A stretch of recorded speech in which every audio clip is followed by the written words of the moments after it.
After historic Hurricane Harvey, Houston overhauled its building regulations to protect property and lives in flood-prone areas. But KHOU 11 Investigates discovered one project that may be getting around the tougher new rules. How? Jeremy Rogowski unravels the red tape and what some homeowners call major dysfunction at City Hall. After Harvey's devastation, Mayor Sylvester Turner pledged to build a stronger, more resilient city with a stricter floodplain building code. A defining signature moment in the city of Houston. But that signature moment has gotten muddled in this flood-prone Northwest Houston neighborhood with a proposed 100 townhome development. At all levels in the city, there's confusion. It just doesn't make sense. It defies logic. A lot of red tape. A lot of red tape. These nearby homeowners have been trying to cut through the red tape for months. This is my third time speaking about attending meeting after meeting at City Hall, trying to get an answer to a basic question. Should the developer have to comply with the tougher new city regulations, or should it be grandfathered under the old, weaker city floodplain building rules? Levitt Homes filed its project application under the wire back in 2018, just weeks before the revised city code. But 3 years later, it changed the plans. They want to raise the lot 3 feet. This notice mailed to homeowners shows a nearly 3-foot retaining wall at the site. In other words, building the townhomes on slabs much higher than everyone else. The risks that come from that are flooding out your neighbors. I'm very concerned that once they lift this property, that it will end up impacting me and that water will run into my backyard and flood my home.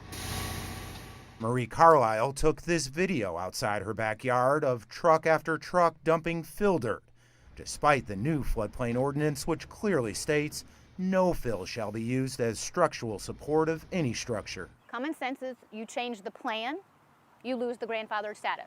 if you have a new plan, you should follow the new regulations. And that's exactly what managing city engineer Richard Smith told them at a December super neighborhood meeting over Zoom. They would be required to meet the current standard and they would not be grandfathered in any way. Richard Smith misspoke, and I apologize for that. Chris Butler is director of the Houston Permitting Center. He's clearly misspoke.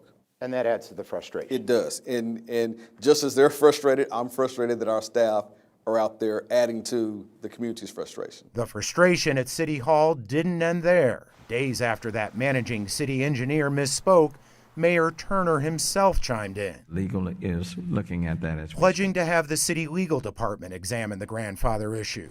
But fast forward 4 months later, what does city legal have to say about all this? So city legal has not rendered an opinion on this. That was 4 months ago. You haven't gotten any word from city legal, any guidance? No.